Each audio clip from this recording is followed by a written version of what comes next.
खबर जहां पर एक बार फिर से सुरक्षा में बड़ी चूक सामने आई है और यहां पर बनिहाल हाईवे पर एक सेंट्रो कार में दरअसल धमाका हुआ और जिस जगह पर कार में यह धमाका हुआ वहीं पास से ही सीआरपीएफ का कॉन्वॉय भी गुजर रहा था। धमाके में सीआरपीएफ की एक गाड़ी को भी मामूली नुकसान पहुंचा है। धमाके के बाद सेंट्रो कार का ड्राइवर भाग गया है। कहा यह भी जा रहा है कि कार में एलपीजी सिलेंडर लगा हुआ था और इसी में धमाका हुआ है। धमाके से कार पूरी तरह से क्षतिग्रस्त हो गई है और सीआरपीएफ के काफिले की भी एक गाड़ी को मामूली नुकसान पहुंचा है। हालांकि इन सब के बीच अब सीआरपीएफ का भी बयान सामने आ गया है। सीआरपीएफ के मुताबिक इस धमाके में कोई घायल नहीं हुआ है, लेकिन सीआरपीएफ ये जरूर कह रहा है कि पूरे मामले की हर एंगल से जांच चल रही है।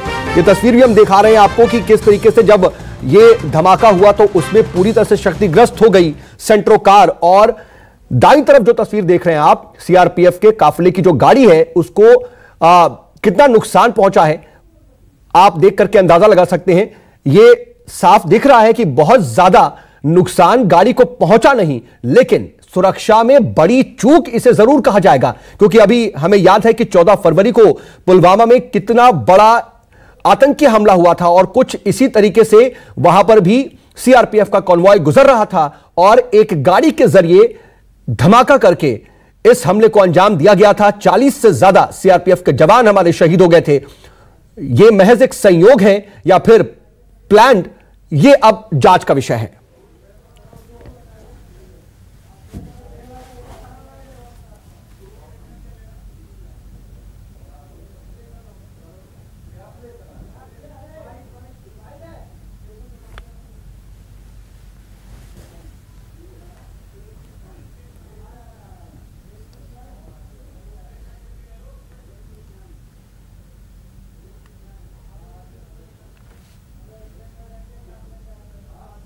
क्या हुआ यहाँ पे?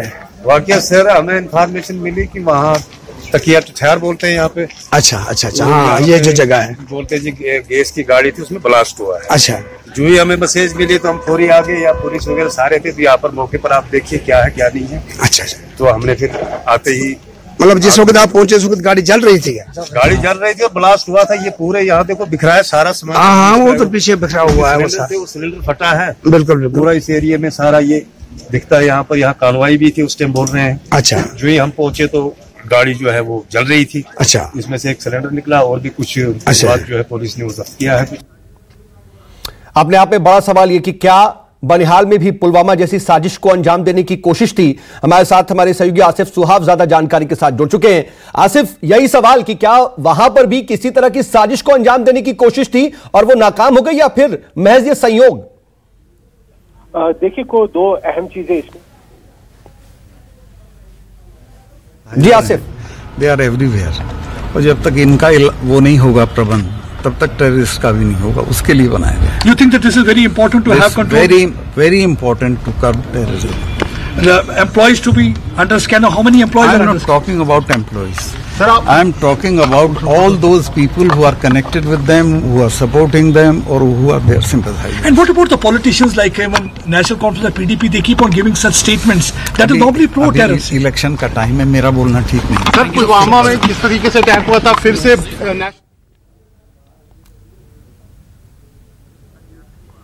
आसिफ सुहाव हमारे सहयोगी बने हुए। आसिफ, किस तरीके से इस पूरे हमले को और इस पूरी घटना को देखा जाए, क्योंकि कहीं ना कहीं बड़ी चूक तो अपने आप में है ही, भले ये साजिश ना भी हो तो, लेकिन फिर भी इसकी जांच तो होनी है। जी बिल्कुल, दो अहम बातें इसमें अभी तक सामने आई है। एक तो जो गाड़ी है ये पार्क की गई थी और इस गाड़ी में आग लगने के बाद, धमाके के बाद अभी भी इस गाड़ी का ड्राइवर फरार है, जिसे ढूंढने की कोशिश की जा रही है। यह हमें आला पुलिस के अधिकारियों ने जानकारी दी है। तो यहाँ पर शक जो है गहरा हो जाता है कि आखिरकार ड्राइवर, अगर इसमें कोई साजिश नहीं थी या एक एक्सीडेंटल ब्लास्ट था, तो ड्राइवर